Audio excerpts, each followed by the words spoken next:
7. Pekerjaan yang mustahil. Baginda baru saja membaca kitab tentang kehebatan Raja Sulaiman yang mampu memerintahkan para jin memindahkan singgasana Ratu Bilqis di dekat istananya. Baginda tiba-tiba merasa tertarik. Hatinya mulai tergelitik untuk melakukan hal yang sama. Mendadak beliau ingin istananya dipindahkan ke atas gunung agar bisa lebih leluasa menikmati pemandangan di sekitar. Dan bukankah hal itu tidak mustahil bisa dilakukan karena ada Abu Nawas yang amat cerdik di negerinya. Abu Nawas segera dipanggil untuk menghadap Baginda Raja Harun al-Rasyid. Setelah Abu Nawas dihadapkan, Baginda bersabda, "Sanggupkah engkau memindahkan istanaku ke atas gunung agar aku lebih leluasa melihat negeriku?" tanya Baginda. Abu Nawas tidak langsung menjawab. Lah berpikir sejenak hingga keningnya berkerut. Tidak mungkin menolak perintah Baginda kecuali kalau memang ingin dihukum. Akhirnya Abu Nawas terpaksa menyanggupi proyek raksasa itu. Ada satu lagi permintaan dari Baginda, pekerjaan itu harus selesai hanya dalam waktu sebulan. Abu Nawas pulang dengan hati maskul. Setiap malam ia hanya berteman dengan rembulan dan bintang-bintang. Hari-hari dilewati dengan kegundahan. Tak ada hari yang lebih berat dalam hidup Abu Nawas kecuali hari-hari ini, tetapi pada hari ke-9 ia tidak lagi merasa gundah gulana. Keesokan harinya Abu Nawas menuju istana. Lah menghadap Baginda untuk membahas pemindahan istana. Dengan senang hati Baginda akan mendengarkan apa yang diinginkan Abu Nawas. "Ampun tuariku, hamba datang ke sini hanya untuk mengajukan usul untuk memperlancar pekerjaan hamba nanti," kata Abu Nawas. "Apa usul itu?" "Hamba akan memindahkan istana Paduka yang mulia tepat pada hari raya Idul Kurban yang kebetulan hanya kurang 20 hari lagi." "Kalau hanya usulmu, baiklah," kata Baginda. "Satu lagi Baginda," Abu Nawas menambahkan. "Apa lagi?" tanya Baginda. "Hamba mohon Baginda menyembelih 10 ekor sapi yang gemuk untuk dibagikan langsung kepada para fakir miskin," kata Abu Nawas. "Usulmu kuterima," kata Baginda menyetujui. Abu Nawas pulang dengan perasaan riang gembira. Kini tidak ada lagi yang perlu dikhawatirkan. Toh nanti bila waktunya sudah tiba, ia pasti akan dengan mudah memindahkan istana Baginda Raja. Jangankan hanya memindahkan ke puncak gunung, ke dasar samudera pun Abu Nawas sanggup. Desas-desus mulai tersebar ke seluruh pelosok negeri. Hampir semua orang harap-harap cemas. Tetapi sebagian besar rakyat merasa yakin atas kemampuan Abu Nawas. Karena selama ini Abu Nawas belum pernah gagal melaksanakan tugas-tugas aneh yang dibebankan di atas pundaknya. Namun ada beberapa orang yang meragukan keberhasilan Abu Nawas kali ini. Saat-saat yang dinanti-nantikan tiba. Rakyat berbondong-bondong menuju lapangan untuk melakukan salat hari raya Idul Kurban. Dan seusai salat, 10 sapi sumbangan Baginda Raja disembelih lalu dimasak kemudian segera dibagikan kepada fakir miskin. Kini giliran Abu Nawas yang harus melaksanakan tugas berat itu. Abu Nawas berjalan menuju istana diikuti oleh rakyat. Sesampai di depan istana Abu Nawas bertanya kepada Baginda Raja, "Ampun tuanku yang mulia, apakah istana sudah tidak ada orangnya lagi?" "Tidak ada," jawab Baginda Raja singkat. Kemudian Abu Nawas berjalan beberapa langkah mendekati istana. Lah berdiri sambil memandangi istana. Abu Nawas berdiri mematung seolah-olah ada yang ditunggu. "Benar," Baginda Raja akhirnya tidak sabar. "Abu Nawas, mengapa engkau belum juga mengangkat istanaku?" tanya Baginda Raja. "Hamba sudah siap sejak tadi Baginda," kata Abu Nawas. "Apa maksudmu engkau sudah siap sejak tadi? Kalau engkau sudah siap, lalu apa yang engkau tunggu?" tanya Baginda masih diliputi perasaan heran. "Hamba menunggu istana Paduka yang mulia diangkat oleh seluruh rakyat yang hadir untuk diletakkan di atas pundak hamba. Setelah itu hamba tentu akan memindahkan istana Paduka yang mulia ke atas gunung sesuai dengan titah Paduka." Baginda Raja Harun al-Rasyid terpana. Beliau tidak menyangka Abu Nawas masih bisa keluar dari lubang jarum. 8.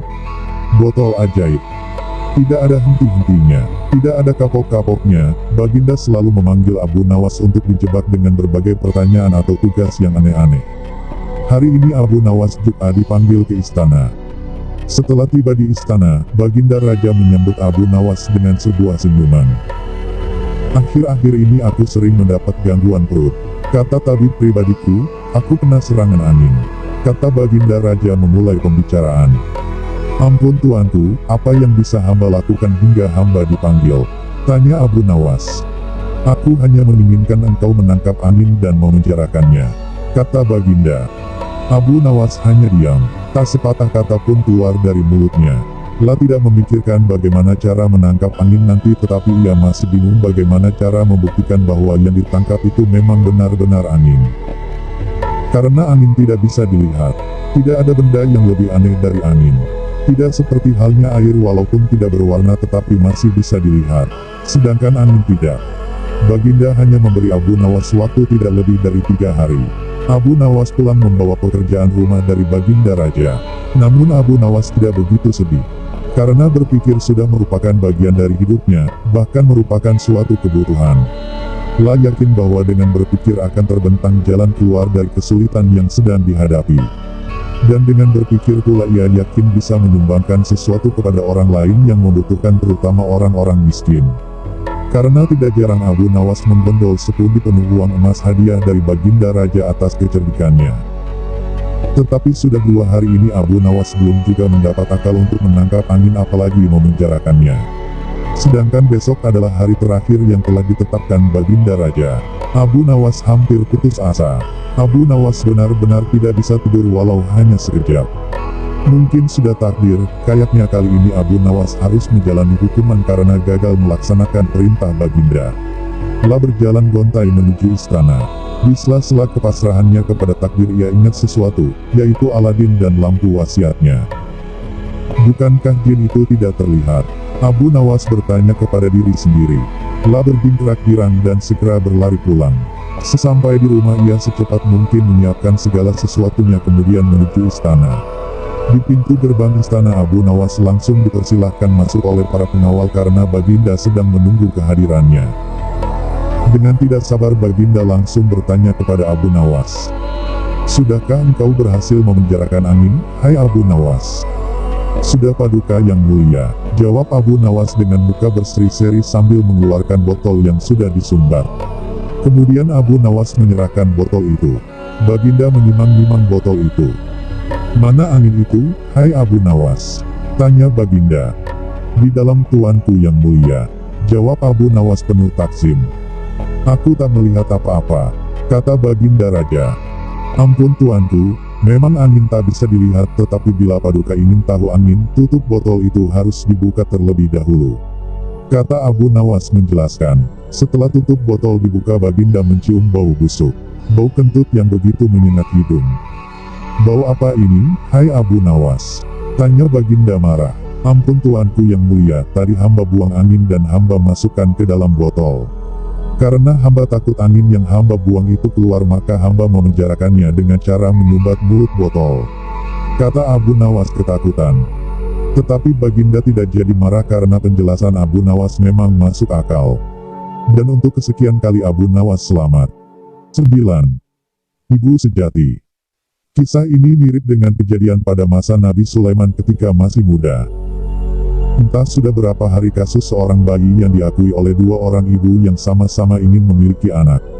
Hakim rupanya mengalami kesulitan memutuskan dan menentukan perempuan yang mana sebenarnya yang menjadi ibu bayi itu. Karena kasus berlarut-larut, maka terpaksa hakim menghadap Baginda Raja untuk minta bantuan. Baginda pun turun tangan. Baginda memakai taktik rayuan. Baginda berpendapat mungkin dengan cara-cara yang amat halus salah satu wanita itu ada yang mau mengalah. Tetapi kebijaksanaan Baginda Raja Harun al-Rashid justru membuat kedua perempuan makin mati-matian saling mengaku bahwa bayi itu adalah anaknya. Baginda berputus asa. Mengingat tak ada cara-cara lain lagi yang bisa diterapkan, Baginda memanggil Abu Nawas. Abu Nawas hadir menggantikan hakim. Abu Nawas tidak mau menjatuhkan putusan pada hari itu melainkan menunda sampai hari berikutnya. Semua yang hadir yakin Abu Nawas pasti sedang mencari akal seperti yang biasa dilakukan. Padahal penundaan itu hanya disebabkan Algojo tidak ada di tempat. Keesokan hari sidang pengadilan diteruskan lagi. Abu Nawas memanggil Algojo dengan pedang di tangan. Abu Nawas memerintahkan agar bayi itu diletakkan di atas meja. Apa yang akan kau perbuat terhadap bayi itu? Kata kedua perempuan itu saling memandang. Kemudian Abu Nawas melanjutkan dialog. Sebelum saya mengambil tindakan, apakah salah satu dari kalian bersedia mengalah dan menyerahkan bayi itu kepada yang memang berhak memilikinya? Tidak, bayi itu adalah anakku, kata kedua perempuan itu serentak. Baiklah, kalau kalian memang sungguh-sungguh sama menginginkan bayi itu dan tidak ada yang mau mengalah, maka saya terpaksa membelah bayi itu menjadi dua sama rata, kata Abu Nawas mengancam. Perempuan pertama girang bukan kepalang, sedangkan perempuan kedua menjerit-jerit histeris. Jangan, tolong jangan dibelah bayi itu. Biarlah aku rela bayi itu seutuhnya diserahkan kepada perempuan itu, kata perempuan kedua. Abu Nawas tersenyum lega. Sekarang topeng mereka sudah terbuka. Abu Nawas segera mengambil bayi itu dan langsung menyerahkan kepada perempuan kedua. Abu Nawas minta agar perempuan pertama dihukum sesuai dengan perbuatannya, karena tak ada ibu yang tega menyaksikan anaknya disembelih, apalagi di depan mata. Baginda Raja merasa puas terhadap keputusan Abu Nawas, dan sebagai rasa terima kasih, Baginda menawari Abu Nawas menjadi penasehat hakim kerajaan. Tetapi Abu Nawas menolak, lebih senang menjadi rakyat biasa. 10. Hadiah bagi tebakan jitu. Baginda Raja Harun al-Rasyid kelihatan murung.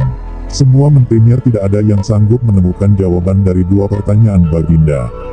Bahkan para penasihat kerajaan pun merasa tidak mampu memberi penjelasan yang memuaskan Baginda.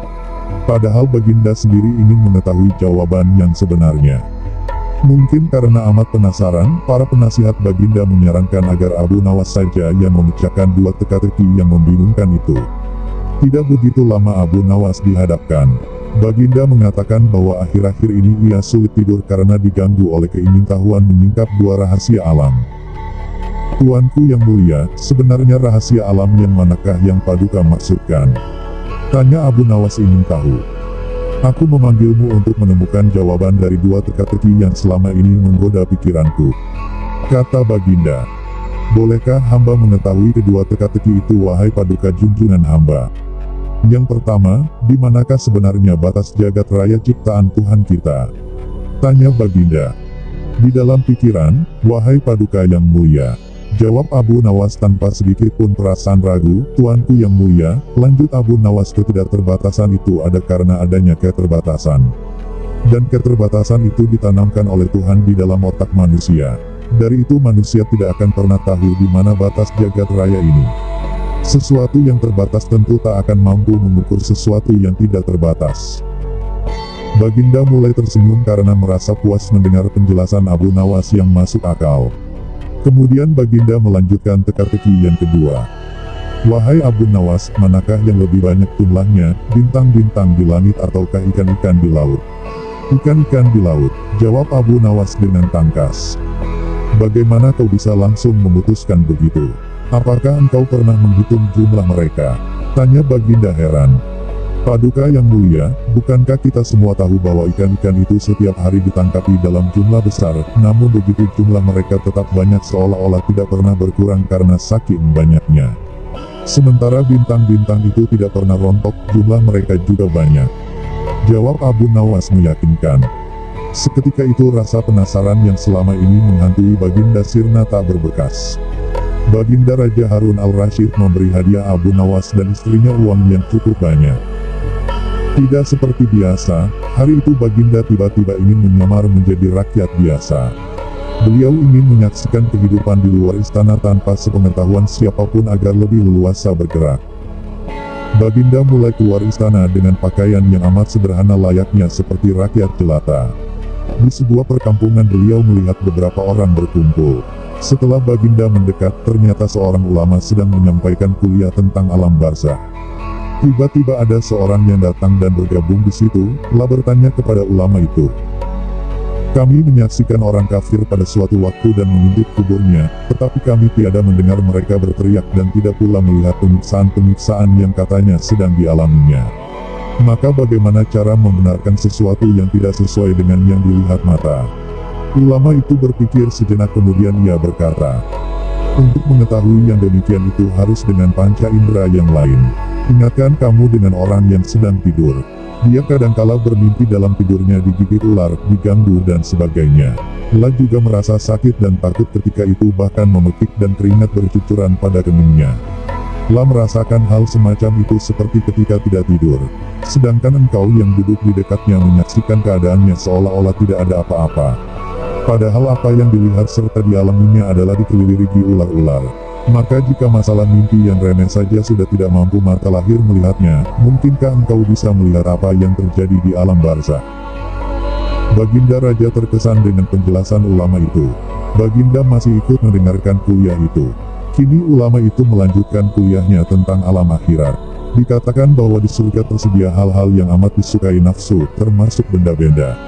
Salah satu benda-benda itu adalah mahkota yang amat luar biasa indahnya. Tak ada yang lebih indah dari barang-barang di surga karena barang-barang itu tercipta dari cahaya. Saking indahnya maka satu mahkota jauh lebih bagus dari dunia dan isinya. Baginda makin terkesan. Beliau pulang kembali ke istana. Baginda sudah tidak sabar ingin menguji kemampuan Abu Nawas. Abu Nawas dipanggil, setelah menghadap Bagiri, aku menginginkan engkau sekarang juga berangkat ke surga kemudian bawakan aku sebuah mahkota surga yang katanya tercipta dari cahaya itu. Apakah engkau sanggup Abu Nawas? Sanggup Paduka yang mulia, kata Abu Nawas langsung menyanggupi tugas yang mustahil dilaksanakan itu. Tetapi Baginda harus menyanggupi pula satu syarat yang akan hamba ajukan. Sebutkan syarat itu, kata Baginda Raja. Hamba mohon Baginda menyediakan pintunya agar hamba bisa memasukinya. Pintu apa? Tanya Baginda belum mengerti. Pintu alam akhirat, jawab Abu Nawas. Apa itu? Tanya Baginda ingin tahu. Kiamat, wahai Paduka yang mulia. Masing-masing alam mempunyai pintu. Pintu alam dunia adalah liang peranakan ibu. Pintu alam barzakh adalah kematian. Dan pintu alam akhirat adalah kiamat. Surga berada di alam akhirat. Bila Baginda masih tetap menghendaki hamba mengambilkan sebuah mahkota di surga, maka dunia harus kiamat terlebih dahulu. Mendengar penjelasan Abu Nawas Baginda Raja terdiam. Di sela-sela kebingungan Baginda Raja Harun al-Rasyid, Abu Nawas bertanya lagi. Masihkah Baginda menginginkan mahkota dari surga? Baginda Raja tidak menjawab. Beliau diam 1000 bahasa. Sejenak kemudian Abu Nawas mohon diri karena Abu Nawas sudah tahu jawabnya.